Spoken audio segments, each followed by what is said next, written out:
Ayan, balik po tayo sa Sika Pinoy. Kasama po natin ang mga kilala. Hindi pala kilala. Itong pagkakaiba dito sa trabahong ito. Kilala yung mga boses, pero yung mismong mga tao. Pamilyar, di ba? Yun nga yung term. Pamilyar yung mga, pamilyar yung boses sa kanila dun sa mga audience, di ba?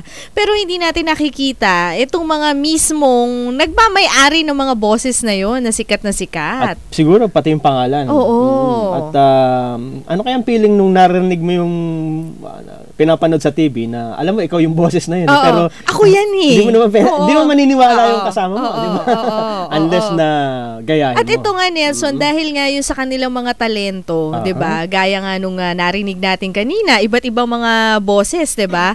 Bumuo sila ng isang parang kumpanya o isang grupo na mga may mga talentong ganito. At kasama na nga natin, papakilala na ba natin? Sige, ang CEO at Managing Director ng Creative Voices Productions. Kasama natin si Pocholo Gonzales na produkto din ng DZMM. Hi, Pocholo. Yes, magandang umaga po, Miss Apple and Sir Nelson. Ayun, nakita nyo na-miss ko na tong bangko na to eh. Dito ako nagsimula.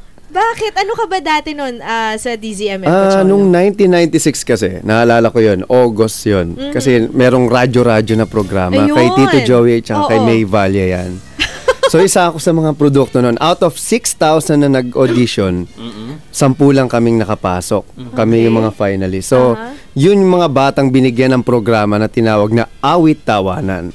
Ayun. Ayan. At syempre ngayon, si Kuya Joey ay nasa ibang bansa nasa na rin. Amerika. Pero si Ate May ay patuloy pa ring anchor dito Ayun sa nga. DZMM. At Ayun. ikaw, Pocholo, nagtayo na ng sariling kumpanya. Anong ginagawa mo dati dun sa programang yun? Bali ako po yung nagsusulat. Ako rin director. Kumbaga, lahat ng mga joke time doon, lahat ng mga kalokohan, ako yung nagsusulat. At So nag-iiba-iba kami ng boses, may iba-ibang mga segment. Kumari, yung isa yung mga negosyo din eh. Ang tungkol sa negosyo, ginawa namin joke time. Okay. Parang ako si Turing Galing. Ang boses niya yung, ako nga pala si Turing Galing. Kamusta kayo mga ganun yung... Tapos nakakatawa siya. So marami ka mga personalidad nun? Marami po. Pocholos. Iba-iba. Sino-sino ka nun? Actually, idol ko talaga dito si Kuya Neil eh. Ay, Neil syempre. Ocampo. Kilala yan. So, sabi ko, igagaya ko yung mga boses niya. Kumari, si Mang Tonya, anak eh, ako nagdadasal ng rosaryo kay Mama Mary, anak. O si Congressman yung, ala naman huwag ka naman pagayang-gayang diyang kabayan. Ikaw papasok si FBR, di ba yung, wala, first of all, magtigil kayo dalawa. Ganun. Talagang idol na idol. Ito ba, Pocholo, maliit ka pa lang, natuklasan mo na itong talent? Oo, kasi batang radyo talaga ako eh. Lagi ako nakikinig sa mga radio drama. So, yung mga 7 years old pala ako, talagang ito na yung na-build up sa isipan ko. Ginagaya ko siya. Unknowingly, nadi-develop pala yung voice acting skill ko. Ayun. At ito naman kasama rin natin ang COO mga bigati ng Creative Voices Production at Marketing Director, si Brian Matthew Ligsay. Magandang umaga sa iyo, Brian. Magandang umaga, Apple at Nelson. Maraming salamat sa pag-imbita niyo sa amin. Akala natin si Ray Langit, ano? Yan na ba yung totoong boses? Yan na yung totoong boses. Ito na yung totoong boses natin. Ngayon, ikaw, Brian, saan ka naman nun na nagsimulang mag-voice? Ako po ay maaga rin namulat sa industriyang ito. Kaya lang sa broadcasting po ako na padpad, no? 16 pa lang po ako, DJ na ako sa radyo.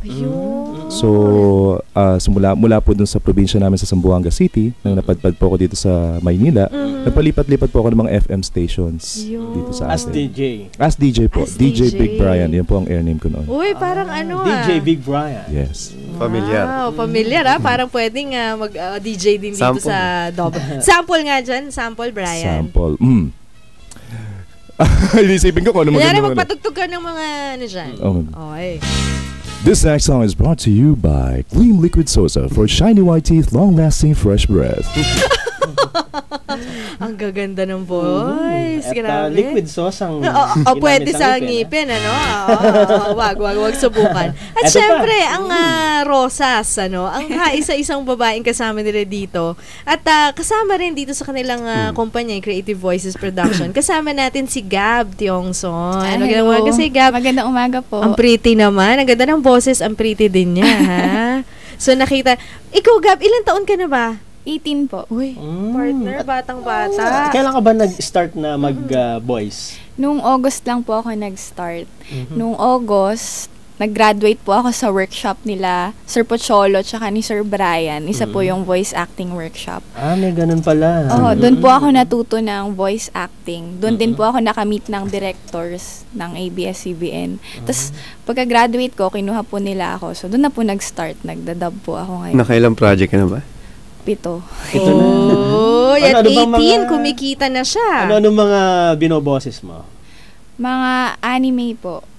Ano yun? Ano? Mga Digimon, Inspector Fabre, ano ba? Ursula's Kiss. Sila po yung directors ko doon. Ngayon po, Gatchaman, tsaka Digimon 4.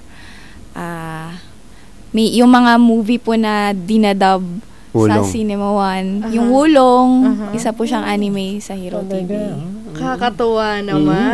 So, ang ibig sabihin dito, boses boses ang puhunan. Tsaka narinig natin yung voice acting. 'Di ba? Ang akala lang natin kasi 'di ba, yung magmo-modulate ako ng voice, di na iniisip ko paano na yan, Brian? Karaniwang concern is pag tinanong mo yung isang voice actor o voice talent, diba? Paano mo nagagawa yung boses na yan?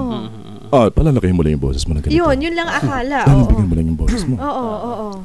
Well, maraming kailangan i-consider pag nagvo-voice acting ka. Yung pitch, volume, and range mo. Yung mga techniques at mga tools na pwede mong alamin para ma-develop yung boses at makapag-act ka behind the microphone.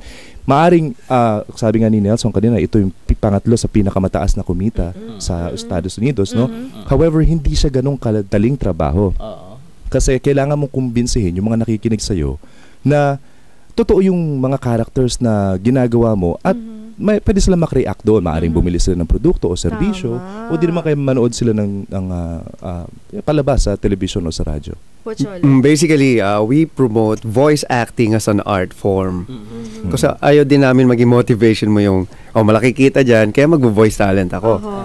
Kami hindi. For the past 6 years, yung first 6 years namin, hindi naman ganun talaga kadali. Hindi kami kumikita. So, pero ito, nasa puso namin. So, kumbaga, kung talagang magaling ka, it will follow. But don't consider it as your bread and butter. Yun yung sinasabi namin sa kanila. Pero, make this as an art form. But then, if you're not us, kasi kailangan 100% nandun ka eh. Yun na yung ginagawa mo eh. Although, nung araw, ang project, paunti-unti lang pumapasok yan. Tsaka, ang natatandaan ko, nung unang panahon, diba yung sa radyo, drama pa lang eh. Yung pa lang ang voice Radyo, nun eh. drama. Diba?